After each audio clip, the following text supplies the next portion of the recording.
Oui, ben, bonjour à tous. Je vais me présenter rapidement. Donc moi, je suis éducateur spécialisé de formation et je travaille en XAPA et en CJC. Et je coordonne aussi plusieurs actions de prévention en milieu festif mais en milieu scolaire aussi. Donc ça fait une vingtaine d'années que je fais ça. Et donc j'ai découvert un petit peu la vape, comme le disait Marion Adler, avec mes patients, d'abord adultes. Hein, je me rappelle la première fois qu'un patient est arrivé avec sa cigarette électronique, à l'époque, il y a une dizaine d'années, et qui s'est imposé un peu à moi, puisqu'il a même commencé à vaper dans le bureau avec moi, en disant c'est pas interdit. Ben oui, à l'époque c'était pas interdit parce qu'on savait pas ce que c'était.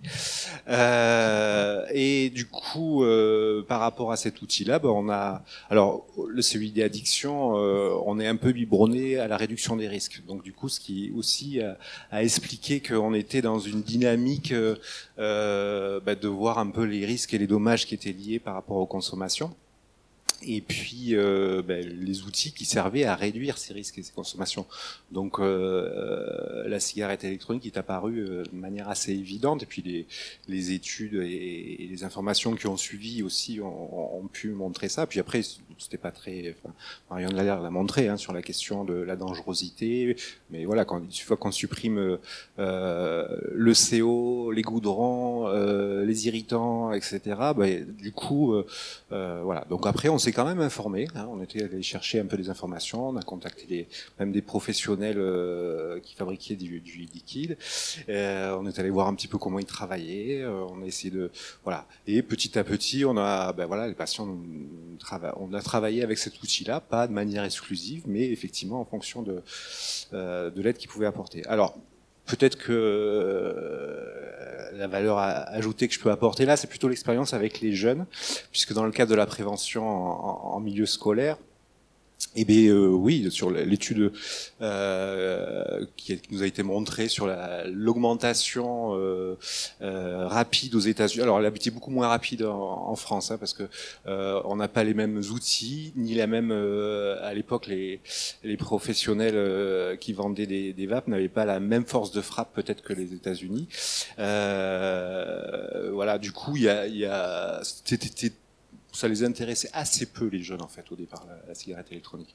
Par contre, ils fumaient, ils s'intéressaient un peu aux questions du tabac, parce que peut-être qu'on en a peut-être pas parlé, on a parlé de la fonction du tabac en termes de plaisir, mais il y a plein de fonctions dans le tabac. Et pourquoi on commence à fumer à l'adolescence? Parce que ça a une fonction hyper importante de socialisation, d'être avec les autres, de créer du lien, de s'affirmer en tant que grand, adulte, etc. Et du coup, il faut des outils pour ça. Et ce que beaucoup de jeunes ont trouvé, ça a été la cigarette.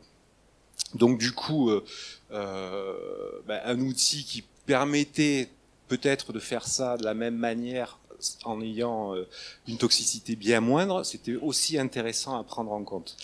On voit là maintenant que effectivement, même si on a pu avoir des craintes que ça soit une porte d'entrée, a priori ça semble pas être le cas.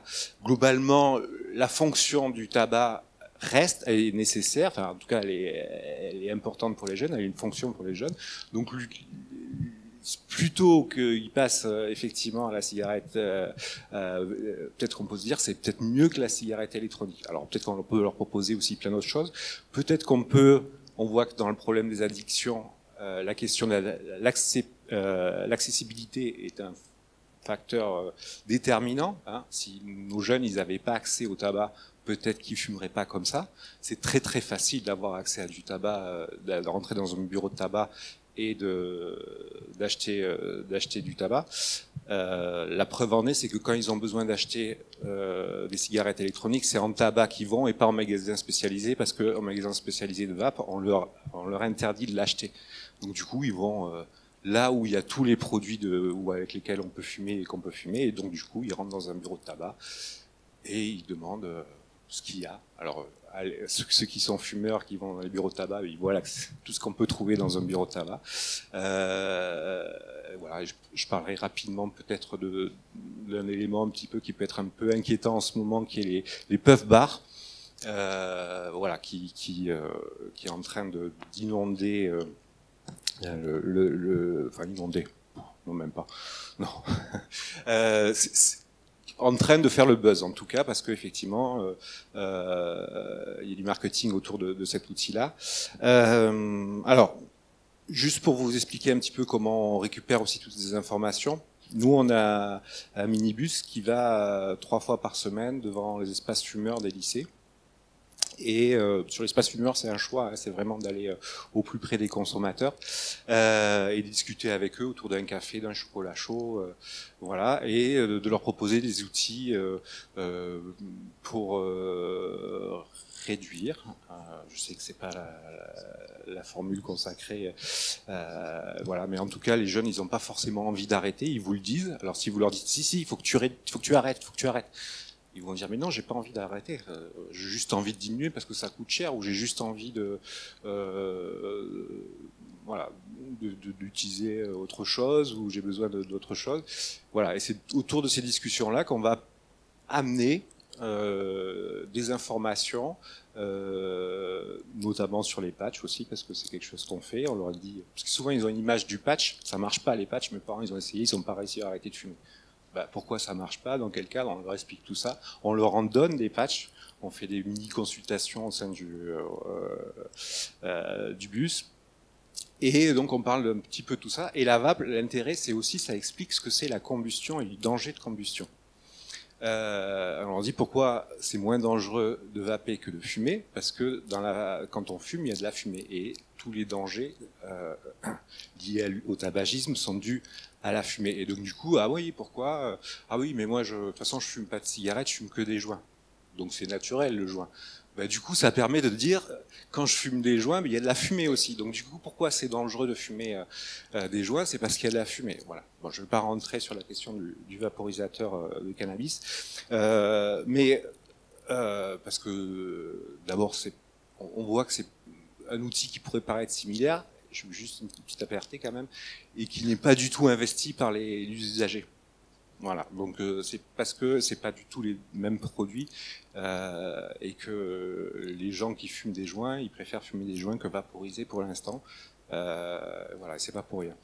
Donc vraiment voilà, cet outil VAP, c'est avant tout quelque chose qui permet d'être au plus près des préoccupations des gens qu'on rencontre dans tous les niveaux, que ce soit en XAPA avec des adultes qui ont une grosse problématique addictive, en CJC avec voilà, qui viennent pour oui, je vais vite, et qui vont dire, bah non, moi j'ai pas envie d'arrêter de fumer des joints, mais par contre j'aimerais bien arrêter de fumer du tabac. Bah voilà, ça peut être une solution aussi pour parler ça. Et en prévention en milieu scolaire, voilà, d'expliquer vraiment ce que c'est la combustion et les dangers de la combustion. Voilà, excusez-moi les collègues. Merci. Je poursuis. Bonjour à tous, je m'appelle Cyril Olaizola, je suis infirmier de formation et je suis en charge au XAPA Caru BC à Bayonne de coordonner la réduction des risques, que ce soit en milieu festif comme en milieu précaire. Alors, la plus-value, le fait que je sois là aujourd'hui, c'est que c'est pour une simple raison, c'est qu'aujourd'hui nous avons mis en place un gros travail autour de la vape qui a démarré autour pour nous d'un travail qui avait été fait par le docteur Campagne, qui va vous expliquer toute l'origine et je pense comment ça s'est passé, et qui a été un constat. C'était un constat de voir que finalement la vape ça avait un coût et que c'était pas accessible à tous. Et donc on a cherché des solutions et on a rencontré des partenaires qui nous ont permis de bénéficier d'outils de vape. Donc là, moi, je parle de la vape du cœur, qui nous fournit le matériel. Alors, à l'origine, nous distribuions du e-liquide que l'on avait, et ça, Gérard vous l'expliquera, que l'on avait gratuitement par certaines boutiques, et on le distribuait essentiellement aux personnes qui étaient addictes, donc qui étaient usagères du XAPA+, c'est-à-dire des personnes qui désiraient diminuer leur consommation de tabac, que ce soit des personnes addictes au tabac, à la cigarette, ou des personnes addictes au tabac et au cannabis, c'est-à-dire au joint. Donc on les distribue à ce genre de personnes, à ces personnes-là, en complément d'autres substituts nicotiniques qui existent et qui sont aujourd'hui remboursés. À l'époque, on distribuait également avant que ce soit remboursé, on avait une enveloppe qui nous permettait de distribuer des patchs nicotiniques ou des substituts nicotiniques à mâcher, des gommes, à ces patients-là. On a développé donc un travail autour de la réduction des risques et du tabac. À l'origine, avec l'équipe, on s'est réunis, on a réfléchi comment est-ce qu'on pourrait faire la réduction des risques auprès du tabac. Où, dans quel endroit? Donc d'abord auprès des personnes qui viennent au XAPA et au CARUD, chercher du matériel de réduction des risques pour se soigner, mais aussi auprès des jeunes et moins jeunes que l'on rencontrait en milieu festif, ou des jeunes et moins jeunes que l'on rencontrait lors de nos actions d'aller vers, qui sont des actions d'aller vers pour des personnes en situation de précarité. Donc comment est-ce qu'on peut apporter de la réduction des risques au niveau du tabac, en plus de ces e-liquides qu'on pouvait distribuer. Donc on a commencé par réfléchir à des filtres qu'on pouvait proposer à la fois aux fumeurs de joints, à la fois aux fumeurs de cigarettes, qui soient roulés ou cigarettes roulées, avec des filtres spécifiques, avec du charbon, etc. Donc tout ce qui pouvait être un outil qui permettait d'aller, pour nos équipes, au contact des personnes que l'on rencontrait et de discuter de leur utilisation du tabac, que ce soit fumé seulement du tabac ou que ce soit fumé avec du cannabis, pour permettre de donner un discours de réduction des risques et une orientation aussi, pouvoir commencer à parler de cette problématique-là. Et un jour, nous avons développé une action avec la vape du cœur, qui nous a envoyé notre premier carton de matériel de vape. Alors, il faut dire qu'à BCI, il y a des fumeurs, qui sont des professionnels qui fument, mais il n'y avait pas beaucoup de professionnels qui fumaient de la vape, qui utilisaient la vape.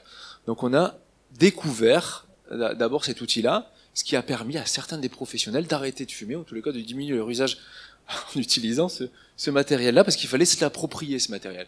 On connaissait pas comment fonctionne exactement, je ne fais pas l'article, hein, mais c'est moi. Toute la distribution se fait dans mon bureau, et au début j'étais un petit peu perdu avec tout ça, je leur donnais leur matériel et je laissais se débrouiller.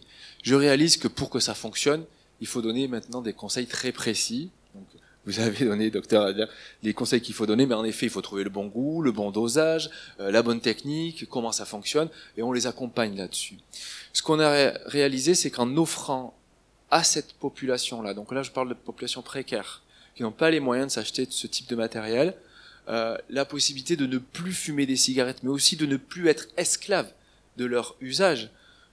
Je vous donne l'exemple d'un de nos patients qui vient régulièrement, CO à 40, une grosse partie de son temps passé dans la rue, c'est de faire la manche pour s'acheter des cigarettes, puisque même si l'Espagne n'est pas loin, il ne va pas les acheter en Espagne, il les achète au tabac, à 10 € le paquet, voire plus. Donc ça fait quand même pas mal de temps pour pouvoir fumer son paquet de cigarettes, et il fume 20 à 30 cigarettes par jour. Qui, lorsqu'on lui a donné une cigarette électronique adaptée à son usage, avec un dosage en nicotine adapté, a diminué son CO de 40 à 4, et en est très fier aujourd'hui. Il est à 0. Il vit dans une tente, parfois dans un squat, avec ses 2 chiens, et il ne fait plus les fonds de cendrier. Il ne fait plus la manche pour s'acheter des cigarettes, et il vient tous les 2 jours chercher des e-liquides. Voilà. Et recharger parfois sa cigarette, ou parfois même l'échanger parce qu'il l'abîme assez vite, ou chercher des résistances. Donc, nous, on a distribué aujourd'hui, on a commencé, je crois en septembre, début octobre, à distribuer vraiment régulièrement ce type d'outils. Et aujourd'hui, on a distribué plus de 150 cigarettes de toutes sortes, des cigarettes pour débutants qu'on a reçues, et qui sont très intéressantes pour démarrer, qui sont beaucoup plus faciles à utiliser que les plus compliqués dont on a pu voir une photo tout à l'heure sur le diaporama de Dr Adler. On a distribué donc 150 outils. On a aujourd'hui une file active de plus de 100 personnes qui sont usagères de ces vapoteuses, qui reviennent régulièrement chercher les e-liquides, qu'on reçoit en grande quantité de différentes façons, hein, soit avec la vape du cœur, soit en collaboration avec des boutiques qui ne peuvent plus vendre certains des produits parce qu'ils arrivent aux dates de péremption. Et donc, on a un retour très positif, vraiment une facilité de démarrage pour les personnes en situation de précarité vers cet usage-là. Alors, ils n'arrêtent pas systématiquement l'usage de tabac, mais le réduisent fortement et pensent, alors qu'ils n'y avaient jamais pensé, à arrêter. Donc c'est ça, c'est le démarrage de la réduction des risques. Aujourd'hui, on sait qu'en distribuant ces cigarettes électroniques, on réduit les risques et les dommages liés à la consommation de cigarettes par combustion. Voilà. Donc aujourd'hui, c'est quelque chose qui fonctionne, qui a une grande facilité de mise en place et qui ne nous demande pas énormément d'efforts au niveau des équipes, et surtout qui a permis d'ouvrir le débat auprès d'une population un peu oubliée par le travail sur le tabac. Voilà, merci. Je passe la parole. Merci Cyril. Oui, merci Cyril. Donc moi je suis Gérard Campin, je suis addictologue, médecin de santé publique à l'hôpital à Bayonne. Je suis issu de la toxicomanie, entre guillemets, ce qui fait que dans notre équipe, on a assez vite adopté la stratégie de réduction des risques. Et l'outil la VAP est vraiment le meilleur outil et probablement la plus grande avancée en santé publique de ces dernières décennies. Ça, c'est une évidence. Alors, comment ça a commencé? C'est comme pour mes collègues, ça a commencé par les patients. Je y reviendrai plus tard, mais c'est important de le dire. C'est les patients qui nous ont montré ce qu'était une vapoteuse. Nous étions aussi réticents. Et ensuite, on s'est rendu compte assez rapidement que ces patients recevaient. D'abord, les patients, il faut pas se tromper, mais tous, absolument tous, sont passés par des boutiques de vape. Ok. Donc, il faut absolument, chaque fois qu'on rencontre un fumeur, lui poser la question de son expérience avec la vape et si ça n'a pas marché, pourquoi ça n'a pas marché. Donc ces patients-là, on s'est rendu compte en 2014-2015 qu'ils pouvaient recevoir des informations dissonantes de notre part sur l'intérêt de la substitution nicotinique et de son dosage et des vendeurs de vape qui leur disaient oui, il faut utiliser le moins possible de nicotine, surtout ne pas l'associer au patch, etc. Donc du coup, en 2016 ou 2017, je me souviens plus très bien, j'ai pris mon bâton de pèlerin, j'ai recensé toutes les boutiques de vape d'Andaille à Saint-Vincent-de-Tyrosse, au sud des Landes, et je suis allé les voir. Je suis allé les voir pour me présenter, j'ai toujours été très très bien accueilli, ils étaient enchantés. Et voilà, on a décidé de collaborer. Et j'en ai profité d'ailleurs parce que ça me semblait intéressant à l'époque. Je leur ai montré ce qu'était un testeur de CO. Et je leur ai dit, voilà un outil que vous devriez utiliser dans votre boutique pour fidéliser vos clients. Je leur ai parlé de l'intérêt, évidemment, de la quantification, etc. Alors, je ne sais pas si certains l'ont fait, peut-être, mais je me souviens m'être promené dans tout le sud Aquitaine, donc avec mon testeur de CO. Voilà. À partir de là, maintenant, dans le cadre à l'hôpital de Bayonne, dans le cadre d'hôpital sans tabac, la vape fait partie de notre pratique quotidienne. On a une file active importante, à la fois en ELSA et en consultation. On a 1600 patients, je crois. Donc, on rencontre beaucoup de patients qui ne demandent rien, qui ne demandent rien vis-à-vis du tabac, puisqu'on les voit en consultation d'alcoolologie ou de toxicomanie, peu importe. Mais la vape est le meilleur outil qui soit pour pratiquer ce qu'on appelle évidemment l'intervention brève et le conseil minimal. Okay, vous fumez, vous avez envie d'arrêter de fumer, vous avez fait quelque chose, vous avez vapoté, ben voilà, vous devriez vous mettre à la vape. D'ailleurs, voilà, je vous remets un petit document que j'ai préparé et dans lequel la dernière page constitue en gros une ordonnance pour une vapoteuse, dans laquelle évidemment on conseille à nos patients de se rendre dans une boutique. Alors, le travail dans les boutiques, il est extrêmement important. Il s'est concrétisé par une thèse de médecine, par une jeune médecin qui s'appelle Maya Lacroix, qui a été soutenue ici en juin 2020 à Bordeaux, et pour lequel elle a écrit un article qui nous semblait être intéressant, qu'on a soumis à la revue de santé publique et qu'il a refusé. Donc, il vient d'être publié il y a quelques semaines sur un blog qui s'appelle Va Politique, par M. Poisson, qui l'a très très bien résumé et qui a montré vraiment l'implication des vendeurs de vape. La plupart sont ce qu'on appelle des patients experts, donc ils font bénéficier les fumeurs de leur expérience. Ils y ajoutent évidemment le côté technique et le côté commerçant. Donc ces multiples casquettes que présentent les vendeurs de vape font qu'ils ont tout intérêt à ce que ça marche.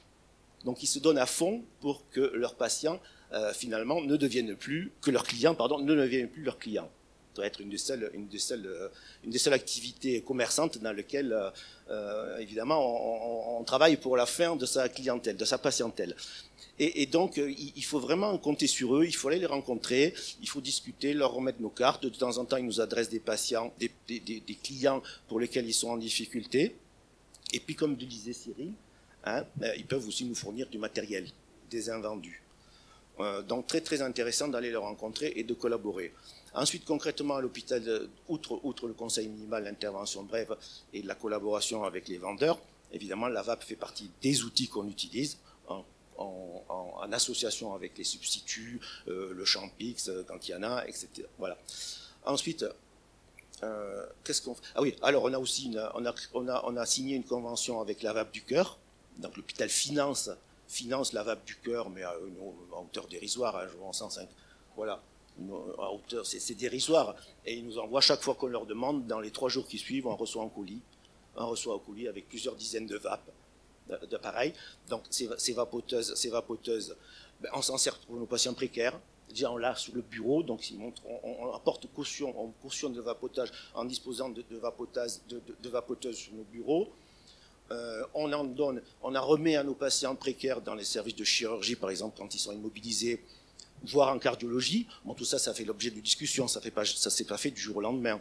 Mais c'est petit à petit entré dans les mœurs, et donc on distribue des vapes dans l'hôpital. On en distribue aux femmes enceintes. Donc là, on a un petit stock parce que ça nous semble prioritaire. Les femmes enceintes, certes, certaines fument, mais la plupart arrêtent de fumer spontanément. Et donc celles auxquelles on est confronté en consultation d'addictologie à la maternité, ce sont des patientes résistantes ou qui ont en général des comorbidités psychiatriques, qui sont précaires. Donc là, on n'hésite pas à leur remettre des vapoteuses, et c'est complètement rentré dans les mœurs de nos collègues gynécos, qui eux-mêmes leur disent: vous avez vapoté, vous pouvez... Bref, à ce niveau-là, on a réussi un travail de fond, parce qu'on a une sage-femme addicto dans notre équipe, à introduire la vape à la maternité. J'en ai introduit aussi, puisque j'y consulte, à la maison d'arrêt de Bayonne. Là, ça a été plus compliqué, ça a fait l'objet de beaucoup de négociations avec les directeurs.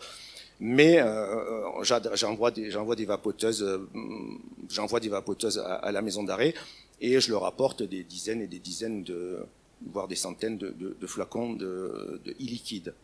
Voilà. Alors, outre la collaboration avec la VAP du Cœur, un peu par hasard, on a rencontré un ancien aide-soignant de l'hôpital de Bayonne que la VAP a sauvé. Il avait fait un infarctus, il avait 35 ou 40 ans. La VAP l'a sauvé, du coup il s'est investi là-dedans, et il a monté probablement la plus importante chaîne de boutiques de VAP du Sud-Ouest. Il en a 15 ouverts dans le Sud-Ouest. Il a même monté sa propre fabrique, sa propre usine de produits du vapotage à Saint-Pierre-du-Mont, à côté de Mont-de-Marsan. Et alors tous les mois, il nous adresse un énorme carton d'invendus. On ne sait plus quoi en faire. À certains moments, on a tellement de liquide qu'on ne sait plus quoi en faire. Donc on a demandé à nos patients de s'investir, on a un local dans lequel ils sont disposés. Donc on a quelques patients qui nous proposent de les classer. Je leur donne la clé. Vous allez les classer par dosage, etc. Donc voilà, une politique vraiment active de réduction des risques grâce au vapotage. Alors l'objectif ultime, c'est la psychiatrie. La psychiatrie, c'est vraiment 60 à 80% de fumeurs en psychiatrie. Là aussi, on a introduit des vapoteuses dans les services de psychiatrie, mais il n'y a pas beaucoup de répondants. Manifestement, les soignants ont d'autres à fouetter, mais on aimerait bien développer une vraie stratégie de lutte contre le tabac en psychiatrie grâce à la vape. Voilà, j'ai vu, oui, effectivement, j'ai vu passer. Voilà, il y a d'autres détails, mais voilà, je reste à votre disposition. Merci.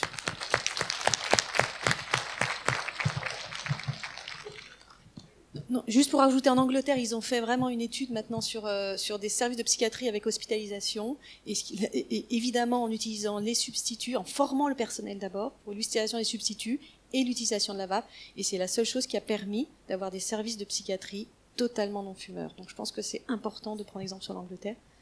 Et juste rajouter une chose peut-être sur les jeunes et la puff. En effet, la puff, ils ont une force marketing qui est, à mon avis, du niveau de l'industrie du tabac. C'est ça qui est un peu inquiétant. Et en effet, c'est des petites cigarettes électroniques jetables où ils attirent évidemment les jeunes parce qu'ils mettent des goûts très attirants. Mais il faut quand même un peu relativiser, parce que là, il y a des gens qui sont très affolés par ça. On a dit la même chose pour les Juul. Au départ, les jeunes étaient très attirés. Vous avez vu aux États-Unis comme ça monte tout d'un coup, et puis c'est une mode qui redescend complètement. Donc pour les puffs, on peut penser qu'il va y avoir une mode. Les jeunes sont attirés par ça, mais tant qu'ils sont attirés par ça, ils ne sont pas attirés par le tabac. Alors, je suis totalement contre le marketing visant les jeunes, et c'est vraiment le but de la puff, on est d'accord. C'est des cigarettes électroniques, donc ils jettent dans la nature les batteries, et c'est pas du tout bien pour le développement durable. On est tout à fait d'accord, donc je suis pas pour ces puffs, mais je pense que c'est une mode qui va passer, et il faut surtout aider les jeunes à ne pas rentrer dans le tabac. Voilà, ça c'est quand même la réduction des risques aussi. Ah oui, j'ai oublié de... non, mais parce que maintenant on est déjà dans autre chose. Donc les patients qui n'ont pas pu bénéficier d'une aide classique, du vapotage, mais moi je n'hésite pas à conseiller l'IQOS, c'est-à-dire le tabac chauffé. Okay. J'ai même acheté, voilà, alors peu de gens savent ce que c'est, y compris parmi nos patients, mais j'ai acheté une IQOS pour voir ce que c'était, et je m'en sers en guise de démonstration vis-à-vis de mes patients. Et finalement, et là aussi, c'est les premiers patients qui sont venus avec nous en disant regardez, la vape, ça n'a pas marché. J'ai arrêté de fumer, même s'il y a du tabac dans l'IQOS, même si les risques sont plus élevés que dans la vape, ils sont 70% en gros moins élevés que dans le tabac, mais à des patients très, très résistants et très en danger, je n'hésite pas à leur parler de l'IQOS, quitte à ce qu'ils reviennent à la vape dans un second temps, voire à des substituts nicotiniques classiques. Voilà, donc ça, ce sont les patients qui nous l'ont appris également. Voilà, merci. Là, on va pas être tout à fait d'accord, mais clairement, l'IQOS, c'est quoi? C'est du tabac. C'est une résistance qui va chauffer du tabac. Alors, ils disent tabac à chauffer, c'est pas vrai, c'est griller le tabac. C'est-à-dire que ça fait de la fumée avec les mêmes substances que dans le tabac, même si on est d'accord que c'est un pourcentage moindre. C'est-à-dire qu'il y a 75% de CO au lieu de 100%. Ça veut dire quand même qu'il y a aussi des particules cancérigènes dans l'IQOS. Si, parce que les études oui, mais dans des études de Reto Heuer, qui est le seul qui est indépendant de l'industrie du tabac, qui a fait des études, clairement, dans ces études, on voit que l'équivalent d'un paquet d'IQOS est équivalent à 1 ou 2 cigarettes. Donc, il y a une réduction du danger, on est d'accord, mais le problème, c'est que c'est la même fumée. Donc, vous inhalez, au final, quelque chose qui vous donne les mêmes risques. Le cancer du poumon, l'infarctus ou l'accident vasculaire cérébral, vous le ferez plus tard, mais vous le ferez alors que vous ne ferez pas avec la vape. Et je pense qu'on fait beaucoup de mal à la vape, enfin à l'aide aux patients avec quelque chose qui est vraiment une réduction du risque, qui est la vape, en leur proposant aussi l'IQOS. Il faut qu'on fasse attention. L'IQOS, les HEETS, c'est l'industrie du tabac. Il y a les mêmes substances qui en ressortent, même si c'est un pourcentage moindre. On est d'accord que c'est nettement moins au niveau du pourcentage, mais si vous fumez pendant un certain nombre d'années, vous avez un risque avec les maladies qui est en fonction de vos facteurs de risque génétiques. Là, on est d'accord. Les IQOS, vous avez un risque qui est le même, qui va peut-être venir plus tard, mais ça dépend de vos facteurs génétiques. Donc, on ne lève pas le risque chez les patients et c'est une fausse manière de leur faire penser qu'ils n'ont pas de risque. Donc, la vape, oui, parce que la vape, il n'y a pas de tabac. Dans l'IQOS, il y a du tabac. Et il n'y a pas de monoxyde de carbone dans la vape. Il n'y a pas de substance cancérigène. C'est quand même une grande différence. Donc la différence, elle est énorme. Reto Heuer, qui est vraiment indépendant de l'industrie du tabac, il dit donc équivalent 1 à 2 cigarettes par jour. Enfin, il dit à peu près 2 cigarettes par jour pour 20 IQOS. Mais il dit la vape, c'est comme les substituts nicotiniques, en équivalence de risque. Donc il y a un énorme gap quand même. Voilà. Alors, on va vous remercier vraiment pour ce début de débat qui illustre bien sûr le thème des controverses. Il y avait à Paris la semaine dernière un colloque appelé les controverses en tabacologie. Donc on est en plein dedans et on va le voir sans doute avec les questions de la salle. On tient à vous remercier tous les 4 d'être venus aussi de Bayonne, de la Côte Basque. Toi, Marion, d'être venue de Paris, d'avoir fait l'effort. On remercie aussi nos intervenants précédents qui se sont prêtés au jeu. Donc, et j'en profite pour remercier Coréade de m'avoir conviée à co-animer cette table ronde et d'avoir bien voulu glisser un petit flyer sur mon livre. Donc, merci à Coréade.